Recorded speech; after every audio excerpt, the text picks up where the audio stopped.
अस्सलामुअलैकुम। टेलीस्कूल के इस एजुकेशन प्रोग्राम में खुशामदीद। ये प्रोग्राम टीवी पर हुकूमत पाकिस्तान और सबक फाउंडेशन की शिराकत से पेश किया जा रहा है। इसके लेसन्स पाकिस्तान के तमाम तालीमी बोर्ड बशमूल कैम्ब्रिज के सिलेबस के मुताबिक तैयार किए गए हैं, जिसमें एजुकेशन कंटेंट सबक फाउंडेशन प्रोवाइड कर रही है।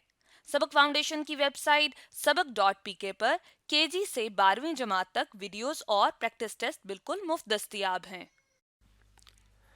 फिज़िक्स लेसन में आज हम ट्रांसफार्मर के टॉपिक को डिस्कस करेंगे जो कि फेडरल बोर्ड, पंजाब, केपीके और बलूचिस्तान की class 12 chapter number 15 electromagnetic induction में मौजूद है और यही टॉपिक सिंध और कैम्ब्रिज की क्लास 12 में भी मौजूद है। इन वीडियोस को सुनने के बाद देखने के बाद आपको principle, construction and working of transformer को डिस्क्राइब करना अच्छे तरीके से आ जाना चाहिए। आज के फिज़िक्स के लेसन और इससे मुंसलिक वीडियोस को घर बैठे देखने के लिए आप सबक.pk की वेबसाइट पर जा सकते हैं। यहाँ पर तमाम बोर्ड्स की 9वीं से 12वीं जमात तक फ़िज़िक्स के सारे टॉपिक्स पर वीडियोस और प्रैक्टिस टेस्ट बिल्कुल मुफ्त मौजूद हैं। इनके ज़रिए आप अपने कंसेप्ट को पुख्ता करके इम्तिहानात में शानदार नंबर हासिल कर सकते हैं। स्टूडेंट्स, इलेक्ट्रोमैग्नेटिक इंडक्शन और फेराडेज लॉ में हमने देखा था कि हम जब मैग्नेटिक फ्लक्स चेंज करते हैं किसी क्लोज लूप में या दोनों को रिलेटिव मोशन देते हैं, लूप या मैग्नेट को या परमानेंट मैग्नेट को, यानी मैग्नेटिक फ्लक्स हम उसमें चेंज करते हैं, सो वहां पर इंड्यूस्ड ईएमएफ आ जाता है। उस पर हमने डिटेल के साथ बात की थी। अब उसी इलेक्ट्रोमैग्नेटिक इंडक्शन का यहाँ पर हम एक एप्लीकेशन पढ़ेंगे कि किस तरह हम एक वोल्टेज को कम या इंक्रीज कर सकते हैं, वोल्टेज को स्टेप डाउन कर सकते हैं, उसको स्टेप अप कर सकते हैं। यानी ट्रांसफार्मर एक्चुअली क्या करता है, वोल्टेज की वैल्यू को इंक्रीज भी कर सकता है या उसको डिक्रीज भी कर सकता है। ये उसकी स्ट्रक्चर पे डिपेंड करता है। सो ट्रांसफार्मर पर हम बात करेंगे जिस तरह के देखिए पावर प्लांट से हमें जो वहां पर जो इलेक्ट्रिसिटी प्रोड्यूस होती है सो वो किलो वोल्ट्स में होती है। उसका पावर अगर आप देखें और फिर उसकी वोल्टेज देखें सो किलो वोल्ट्स में उसकी वोल्टेजेस होती है। तो घरों पर या शॉप्स में या ऑफिस में हम यूज करते हैं कम वोल्टेज, तो इसीलिए हम उसको क्या करते हैं, स्टेप डाउन करते हैं उसको, यानी उसकी जो वैल्यू है उसको हम डिक्रीज कर लेते हैं, स्टेप डाउन करते हैं उसकी वैल्यू को। या अगर बहुत कम वोल्टेज है, हमें ज्यादा कहीं पर चाहिए, तो हम ट्रांसफार्मर को यूज करके उसको स्टेप अप भी कर सकते हैं, यानी उसकी जो वैल्यू है उसको हम क्या कर सकते हैं, स्टेप अप भी कर सकते हैं। सो एक्चुअली इससे हम वोल्टेज को क्या करते हैं, ट्रांसफॉर्म करते हैं। सो यही प्रिंसिपल हम यहाँ पर अप्लाई करेंगे इलेक्ट्रोमैग्नेटिक इंडक्शन का। अब देखें, एक सिंपल हमने फिगर दिखाया हुआ है, इसको आप कंसिडर कर लें। फिगर 1 हमारे पास है। फिगर वन में हमने दिखाया हुआ है एक हमारे पास एक कोर है जो कि एक्चुअली यहाँ पर बाहर से आप ये एक रेक्टेंगुलर फॉर्म का आपको नजर आ रहा है। अगर आप प्लेन फॉर्म में देखें, यहाँ से रेक्टेंगुलर फॉर्म में जो बॉक्स नजर आ रहा है आपको, आप इसको स्क्वायर फॉर्म में भी ले सकते हैं। सो अब यहाँ पर अगर आप देखें, दो हमने कॉइल्स लिए हुए हैं। इसके जो आपका जो लेफ्ट साइड है, देखिए यहाँ पर इस कॉइल को आप कंसिडर कर ले जो हमने रेड कलर में दिखाया हुआ है। राइट साइड पर ये कॉइल हमने दिखाया हुआ है, यानी अपोजिट एंड्स पर हमने दो कॉइल्स इसके इर्द गिर्द जो है वो रैप किए हुए हैं। अब देखिए, ये कॉइल्स एक दूसरे के साथ कनेक्टेड नहीं है फिजिकली, यानी एक दूसरे को टच नहीं करते, बल्कि हमने इन दोनों को एक दूसरे से इंसुलेटेड रखा हुआ है, एक दूसरे को टच नहीं करते, कोई कनेक्शन नहीं है दोनों में। लेकिन जो इन कॉइल्स के दरमियान जो मटेरियल हम यूज करते हैं वो एक्चुअली क्या होता है, आयरन का होता है। जो मटेरियल हम यूज करते हैं दैट इज आयरन। और आयरन हमने पढ़ा था कि एक्चुअली क्या है, गुड मैग्नेटिक मटेरियल है। यानी अगर आप यहाँ से इलेक्ट्रिक करंट पास करते हैं या इसको मैग्नेटिक फील्ड में रखते हैं, एक्सटर्नल मैग्नेटिक फील्ड में, तो क्या होता है कि आयरन जो है वो मैग्नेटाइज हो जाता है। सो हम इजीली इसको मैग्नेटाइज कर सकते हैं। या यूं भी हम कह सकते हैं कि अगर आप एयर यूज करते हैं या बाकी चीजें यूज करते हैं नॉन मैग्नेटिक, तो वहां पर मैग्नेटिक फील्ड स्ट्रेंथ कम होती है। लेकिन अगर आप मैग्नेटिक मटेरियल यूज करते हैं तो ये एक्सटर्नल मैग्नेटिक फील्ड स्ट्रेंथ को इंक्रीज करते हैं, क्योंकि इसका अपना भी मैग्नेटिक फील्ड उसी डायरेक्शन में अलाइन आ जाता है, उसी डायरेक्शन में प्रोड्यूस हो जाता है। सो अगर आप देखें, सपोज मैं एक कॉइल को नाम देता हूं प्राइमरी कॉइल। लेट्स सपोज अब ये वाला कंसिडर कर लें, this is primary coil, primary इसको P से डिनोट करता हूं, और जो नेक्स्ट वन है दैट इज सेकेंडरी कॉइल, इसको आप S से सिंपली डिनोट कर सकते हैं, सेकेंडरी कॉइल है। अब देखिए नंबर ऑफ टर्न्स में आपको डिफरेंस नजर आ रहा है, जो रेड वाले हैं उसमें नंबर ऑफ टर्न्स ज्यादा है, और जो आपको ब्लू वाले नजर आ रहे हैं उसमें नंबर ऑफ टर्न्स जो है वो कम है। अब देखिए अगर मैं इसको एक को प्राइमरी को जो है किसी सोर्स से मैं करंट प्रोवाइड करता हूं, यानी यहां पर एक्चुअली मैं क्या प्रोवाइड करता हूं, potential difference, V potential difference है, या आप EMF कह सकते हैं।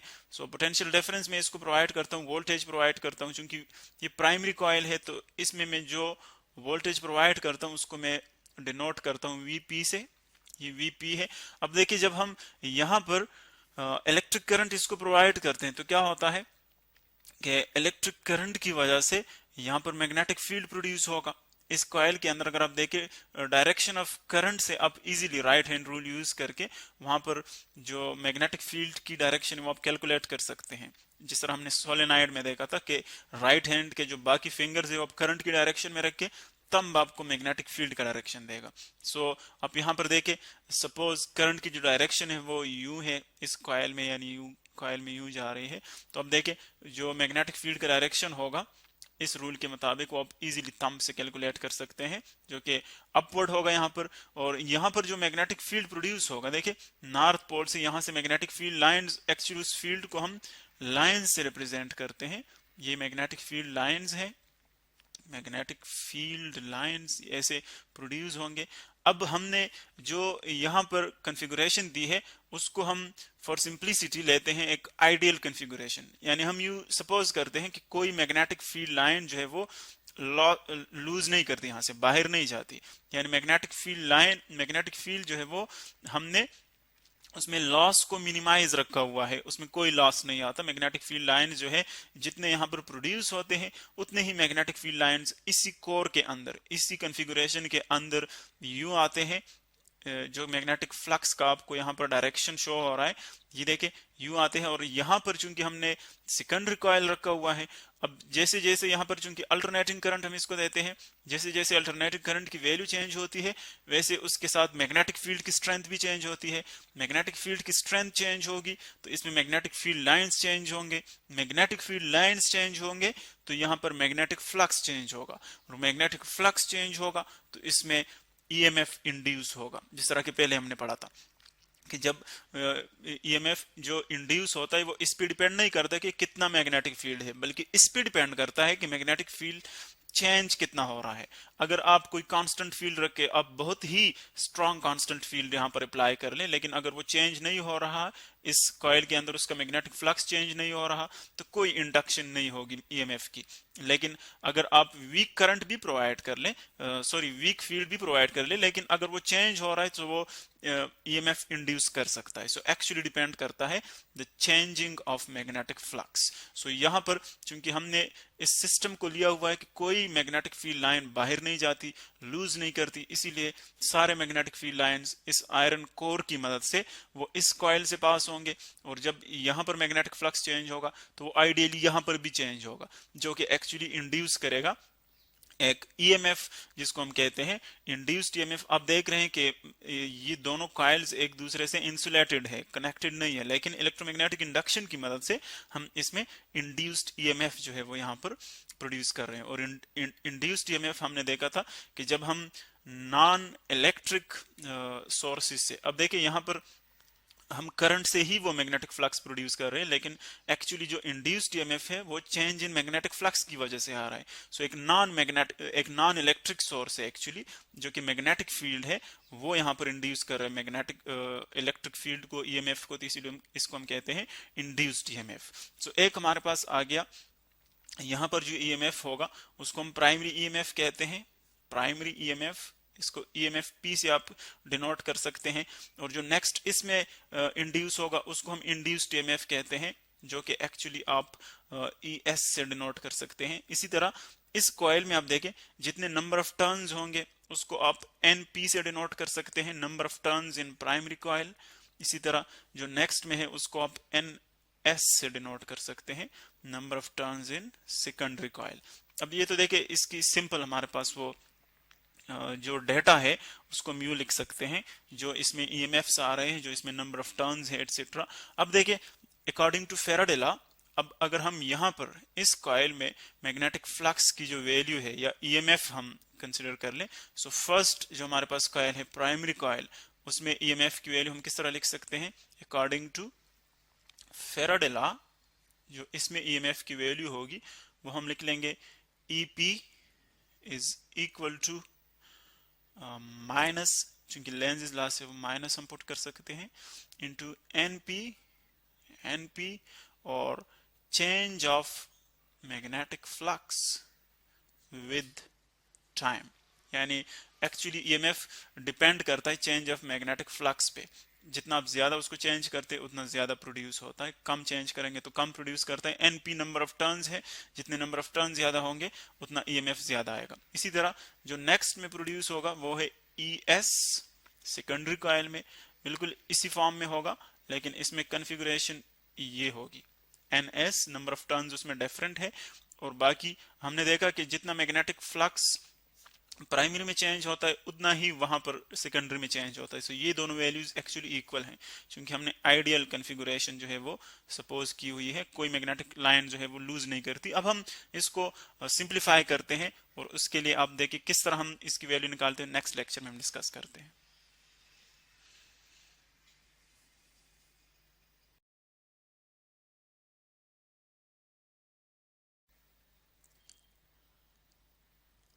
ये हमारे पास दो इक्वेशंस आ गए फेराडेज लॉ के मुताबिक।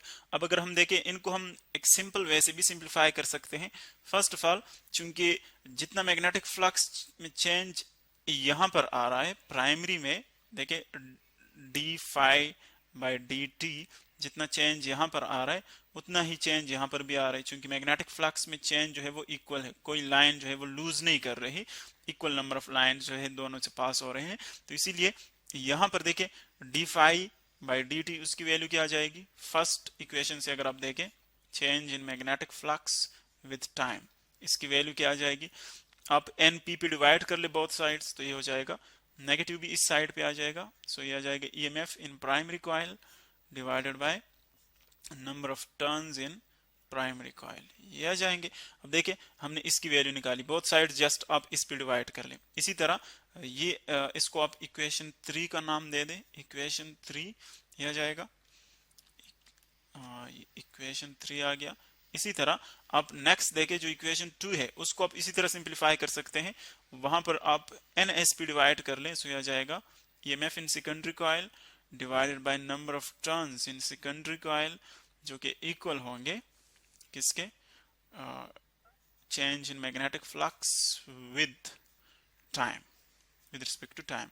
अब यहां पर भी आप नेगेटिव साइन इसी साइड पे ले आए, तो ये बन जाएगा इक्वेशन 4। अब देखिए चूंकि ये जो दोनों हमने इक्वेशन सिंप्लीफाई किए हुए हैं इसमें चेंज इन मैग्नेटिक फ्लक्स जो है वो इक्वल है, तो इसीलिए हम दोनों को इक्वेट कर सकते हैं। ये आप देखें इक्वेशन 3 में चेंज इन मैग्नेटिक फ्लक्स और इक्वेशन 4 में चेंज इन मैग्नेटिक फ्लक्स, उन दोनों को हम इक्वेट कर सकते हैं। इसकी वैल्यू चूंकि जो आप सिंपल मैथमेटिक्स से भी ये ले सकते हैं, इन दोनों की ये वाली साइड देके आप और इसकी ये साइड आप देखें, इसकी ये साइड देखिए, ऑर्डर पे कोई फर्क नहीं पड़ता, ऑर्डर हमने थोड़ा सा डिफरेंट लिखा हुआ है। इसका आप ये d phi by D t देखे, इसका d phi by D t, ये दोनों साइड्स इनके इक्वल है, तो देखिए बाकी दोनों साइड्स भी इक्वल होंगे, तो इसीलिए हम इन दोनों को इक्वेट कर सकते हैं इस तरह कि जो ई पी है EMF in primary divided by number of turns in primary coil, वो इक्वल होंगे EMF in secondary divided by number of turns in secondary coil. अब देखें ये हमारे पास एक बहुत ही एक सिंपल इक्वेशन आ गया जिससे हम ये प्रेडिक्ट कर सकते हैं कि जो ईएमएफ प्राइमरी कॉइल में होगा, एक्चुअली हमने देखे इसको डिवाइड किया हुआ है नंबर ऑफ टर्न्स पे, अगर आप इसको नंबर ऑफ टर्न पे डिवाइड कर ले तो आपको ये क्या देगा, एक ही टर्न की ईएमएफ देगा। देखिए फॉर एग्जांपल ये मेरे पास ईएमएफ आ गया प्राइमरी कॉइल में, फर्स्ट ऑफ ऑल आप इसको नाम दे दी, इक्वेशन 5 आ गया। सपोज मेरे पास ईएमएफ प्राइमरी कॉइल में है ईएमएफ पी टोटल, और मेरे पास 100 कॉइल है फॉर एग्जांपल, तो मुझे ये फाइंड करना है कि एक टर्न में कितना ईएमएफ प्रोड्यूस होगा एक टर्न में। तो मैं क्या करूंगा, इसको टोटल नंबर ऑफ टर्न पे जस्ट डिवाइड करूंगा। सो वो मेरे पास ईएमएफ किस में आ जाएगा, एक ही टर्न में, क्योंकि मैंने टोटल टर्न पे डिवाइड किया। जितने हम टर्न्स इंक्रीज करते हैं उतना ईएमएफ भी इंक्रीज करता है उसके साथ। तो ये एक्चुअली क्या है, जब आप टोटल ईएमएफ को नंबर ऑफ टर्न पे डिवाइड करते हैं, नंबर ऑफ टर्न्स पे, तो वो आपको देता है EMF in one turn, single turn.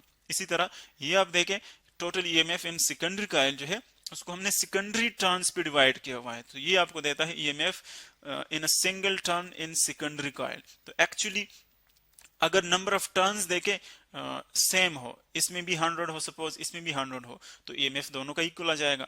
लेकिन अगर नंबर ऑफ टर्न्स डिफरेंट है तो फिर ईएमएफ्स में भी डिफरेंट आ जाता है, यानी वोल्टेजेस में डिफरेंट आता है। तो इसी तरह इसकी जो वोल्टेज है वो हम चेंज कर सकते हैं। सपोज इसमें 100 टर्न्स है एनपी में और इसमें 200 है, तो जिसमें 200 है वो ज्यादा ईएमएफ प्रोड्यूस करेगा।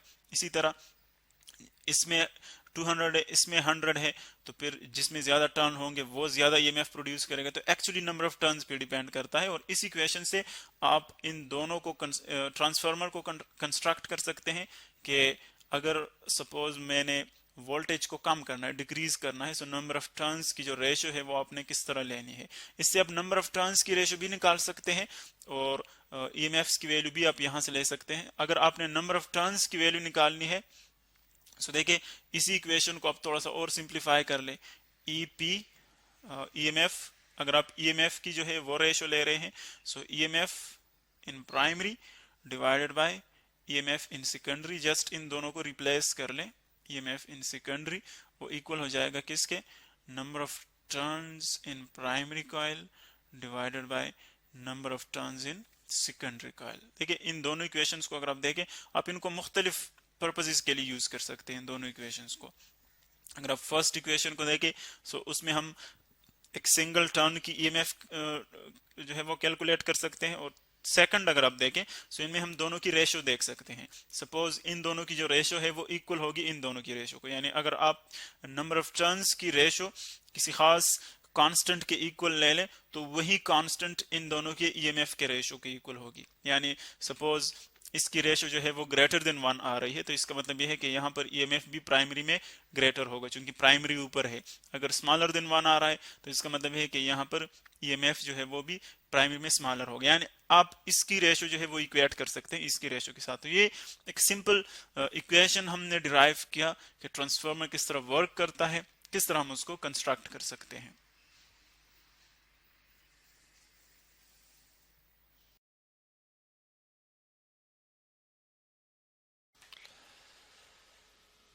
स्टूडेंट्स, आज हम समझेंगे कि फ्लेमिंग्स लेफ्ट हैंड रूल क्या है। मतलब अगर हमें ये बात जाननी हो कि हमारे जो मैग्नेटिक फील्ड है उसकी क्या डायरेक्शन है एक इस किस्म के सिस्टम में जिसमें कि एक मैग्नेट है, ठीक है। यहाँ पर चले मैं यहाँ पर मैग्नेट्स बनाता हूँ। ये हमने एक मैग्नेट रखा हुआ है, ठीक है, और एक मैग्नेट यहाँ पर हमने रखा हुआ है, ठीक है, और इसके दरमियान से वायर पास हो रही है इस तरह से, ठीक है।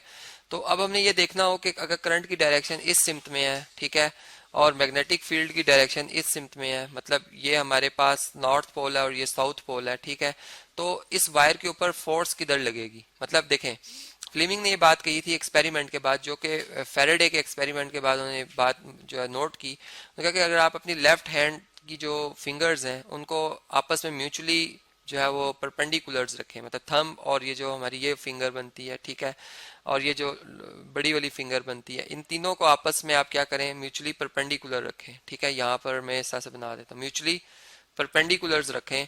तो जो ये हमारी फिंगर है, ठीक है, ये जो हम इस वाली उंगली को कहते हैं जी, जो शहादत वाली उंगली है, ठीक है, इस वाली उंगली को अगर हम देखें तो इसकी डायरेक्शन में अगर हमारी मैग्नेटिक फील्ड की डायरेक्शन होगी, ठीक है, तो हमारी ये जो बड़ी वाली उंगली है जिसे फोर फिंगर हम कहेंगे, ठीक है, इस डायरेक्शन में करंट बह रहा होगा, ठीक है। मतलब ये देखें, अगर ये करंट की डायरेक्शन है, ये वो है जी दूसरी वाली उंगली जिससे हमने बताया था कि ये हमारे पास मैग्नेटिक फील्ड की है, तो इसमें जो थंब होगा वो उस वक्त ऊपर की तरफ होगा। मतलब जो थंब है ये हमें बताएगा कि इस वायर, जो ये वायर है जो भी है, इसके ऊपर इस वक्त फोर्स किस सिमत में लगेगी, कि ये ऊपर की तरफ उछलेगी, वायर ऊपर की तरफ आएगी या नीचे की तरफ आएगी, तो ये इससे हमें पता चल जाता है।